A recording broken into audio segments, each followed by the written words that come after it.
نهاجي برخود مجم بريز نافع عبد الله اندام كوميتان افندي بارتي ديمقراطيا كردستان سوريا داكو ام بهتر ناهي بخنا سر پێشفەچوونن بەژارێ دەربێسیەک و چەکدارن پێدەریشی هەردوو ئۆفیسن ئانێکەسە و پادەکەسەکردن دەکەمترژێ 48 دەمژمەر ئەنداما مۆستا نافع دەم باش بەریا هەموو شتێکی بێگومان بێ کریارێک گەلک نامەتێ دەهەنە پێدا بێ کریارەخوا شەوتاندنە ئۆفیسە پادەکەسە و شەوتاندنە ئۆفیسە ئانێکەسەژی دەهەمان دەمێدا ناماوێت وردە ji بۆی ئالی ئەمریکی چییە؟ ji بۆی مەزلوم عەبدێ چییە و ji بۆی ئەنێکەسە دەست پێکە دە ji بۆی ئەنێکەسە چییە بنامە؟ سلاش تەڕەوش هەموو کارمەندێ قەناتاوەرە بڕاستی ئەڤ نامە هەنێژ ئەنەکەسێرە دێ خویاکرێن و ئەو گابێ گۆ هاتنە ئاوێتن ئالیەیەک رێزیەوە ئەڤ دژی وەیەک رێزیێنە و دژی وێ هەلوێستا گۆ دەرکەت دژی وێ بریارە گۆ دەرکەت بۆمەد ساڵا دەربا سوویدا مە بەهەودورە مەڕویا سیاستی هەبدورە اتفاق سەرکرد و ما لەسەر مەڕجعیە ما اتفاق کرد ئەڤ کریارێ هانێ دندنە خویاکردن ئەو نامە هانێ ئەنو ئەو تشتێ مایی ئەم قبول ناکەن ئەو شەراکە حەقیقی ئەو شەراکە ڕاستەقینە ئەم قبول ناکەن ji ber wilo ev vakiriyarê hane dikin ev ne carayekiye got vakiriyar rabin qet raporta we de jî hat yanî aliyê Amerîkî garantor gelek cara te kes kir got nema dihêlin ev kiryarê hadûwere bibin lê mixabin rexmî got damanatê nivîsandî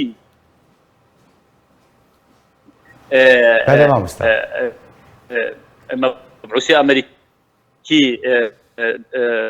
wek bêtewqî kir got ev kiryarê hanê carekê dî dûbare nebin û mixabin wa dûbare dibin bavê Amerîkya û ber çavê mezlûm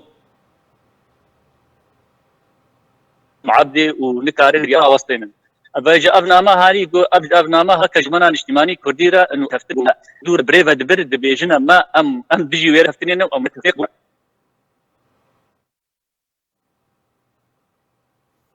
مامۆستا نافع؟ بەێ دەنگێتە هاتە برین ئەگەر تێ ئەزێ گوتنێتە توازم تو دووبارە بکەین ناماواش بۆی ئەنەکەسێ زەلال بوو لێش بۆی مەزلوم عەبدێ ئەمریکیە پێدێ بێ کریارێکی نامەگەاندەوە وەک بێچاوەش ئەنجومەنا نیشتیمانی کوردی رە زەلال دکن ئەنو ئەم ڕێکەفتنێ بوەرە ناکەن ئەو وەک وا ڕێکەفتنێ گۆ دەرباس بوو وەک هەولێر یەک هەولێر دهۆک بێچاوە پشتگوهکردن و لەسەر پراکتیکێ لەسەر عەردێ لەسەر زەمینێ بجی نەکردن وێژی بجی ناکەن و ئەسڵەن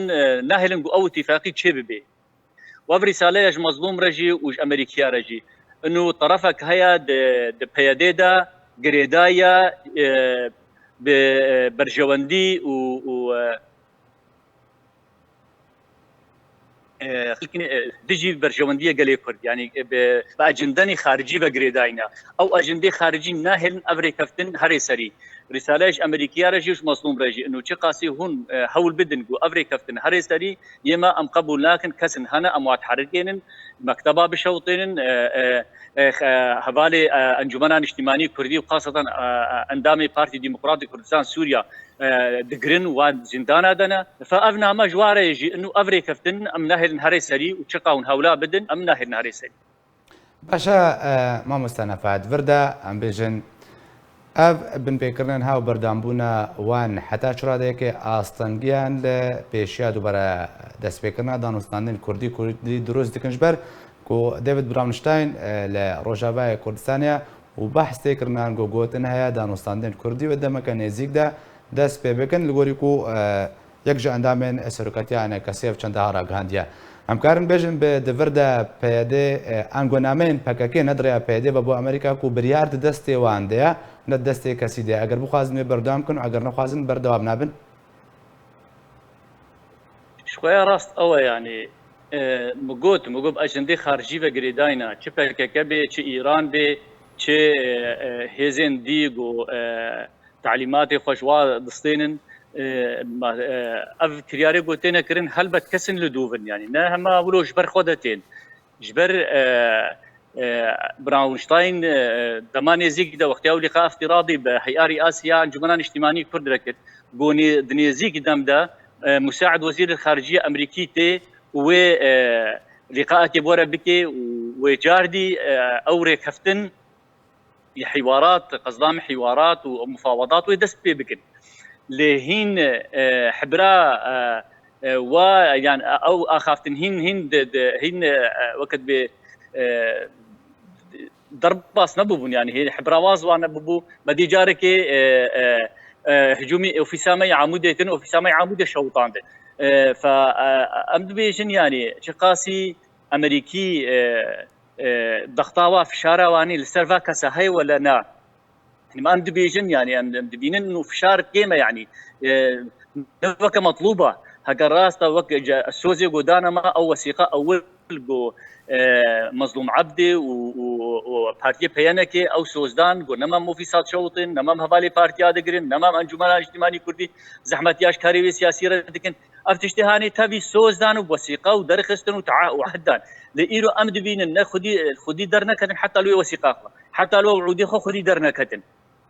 او يا ساي قوادا اني نلوايا ساي خدي درنا كتن جبرولو ادبيجن يعني امريكي حاجتها وشارك ضغطك الواني بكن ويانج انجمنان اجتماعي كرديره بيجن بخاف ناكن شخوره دريك دي بين له لأما ما يعني ام بجول كرنا بحوارها هاني وبحوارها هاني جنابي يما بيجم دهوريه مدى ابنا نكاركي خدمتا مدد يعني خاص انجمنان اجتماعي كردي يعني انجمنان اجتماعي كردي كارينا نمايا جبو بس ولا مي حوارات بكن وامي مفاوضات بكن وفا ممثل مبعوثي امريكي هات وفا مبعوثي امريكي شو وفا مظلوم عبدي واقوتي وفا مظلوم عبدي واق ازي قناعاتي مدى قرك انجمنان اجتماعي كردي داريني ديش خرا بيبيني يا ريكا دي بيبيني في حوار حتى سوزني يعني نفيسكي يعني سوزني وكب دستيكي دان وسقفك الزمني نوي داين يمت قناعتي مدى اف حوار بانجام وبس تضيع وقتها واف وقتها نيجي تبي خدماتها بهيدي دوله انجليزيه باشا ما مستنفع دفردا چەندین جار و ئالی ئەمریکی ئاگادار کردە و ئەوەی خۆش گوتیە هەر کەسێک بنپێکردن ئەنجام دەوێت سەراگەهاندنی ئەشکەرە بکەی و ئەو ڕێگریە لە دانوستاندنان بکەی یعنی دڤردا ئەمریکاژی نەکێم خەمە دەربارەی دووبارە دەستپێکردن دانوستاندنان و دانینە سنوورێکیش بۆی بنپێکردن پێدێ شخوا پشتی انتخابات أمريكية رئاسي يعني ساربونا كتب حوارات هذا بريا انتخابات براستي باش بريفت شو الحوارات لبشتي انتخابات رئاسي أمريكي بالفعل ولو دلساريك تشيبوا يعني عدم اهتمام أمريكي بحث حواراتها هيا وأولوياتني دي كتنا بشياء مثلا حوارات كردي ويان كريزا سوريدا يعني مثلا حوارات بود بنش بو مفاعل نووي الإيراني وجبو او اتفاقيه نوويه ايراني وجهار وهاج بو مثلا افغانستاني يعني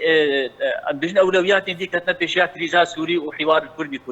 او اهتماما وك مدخس وك بري هبو او اهتمام تنيا اي ام هيفينا جو اهتمام هبي وجاري او حوارات فقرن جبر ايرو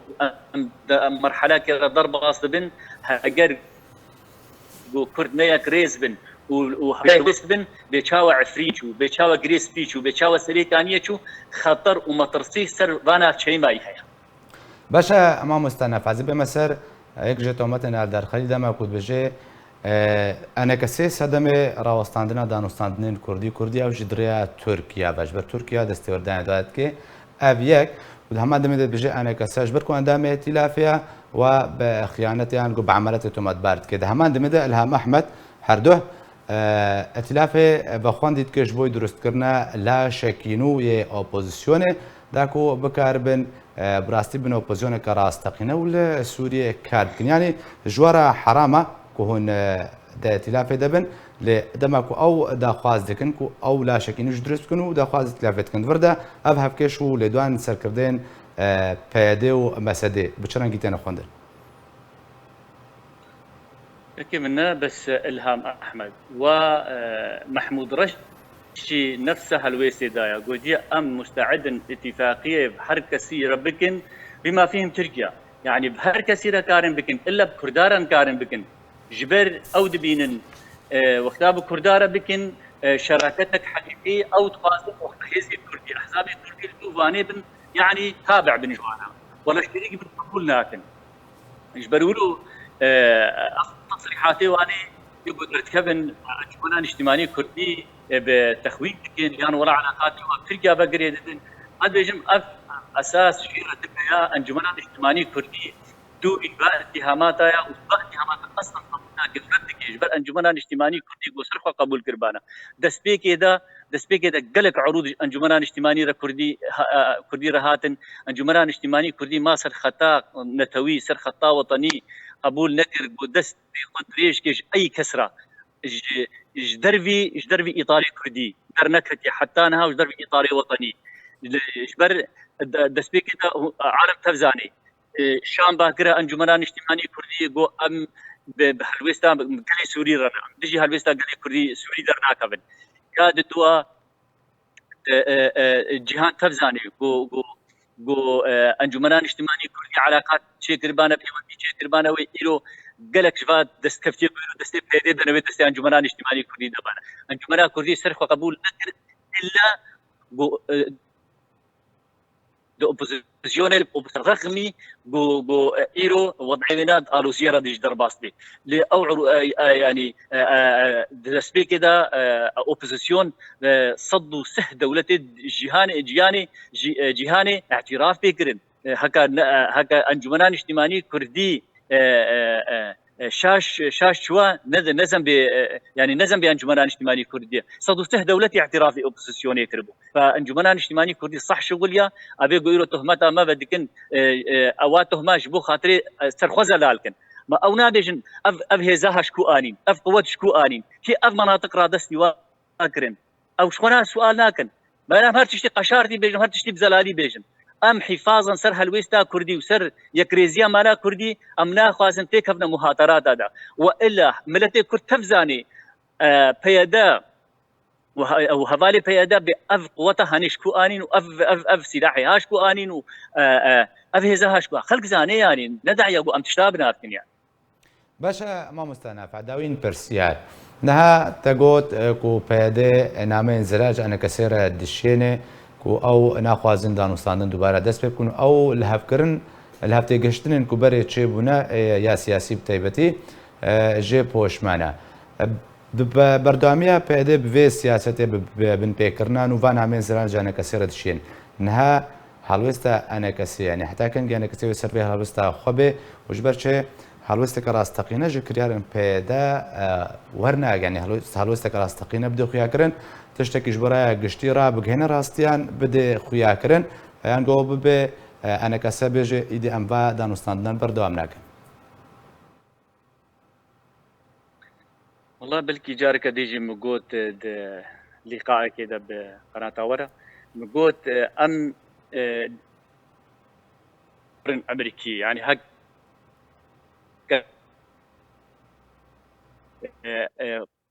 خب بدي آلي جيجبان مفاوضات أم ساعتك نامين انضح حوارات هذا جبر بري ما تجربة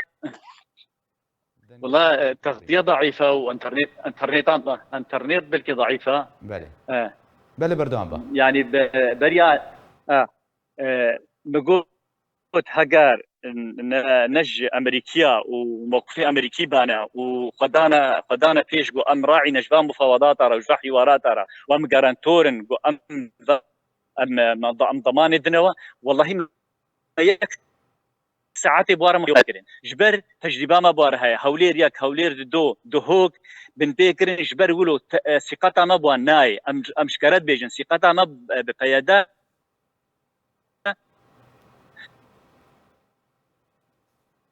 دم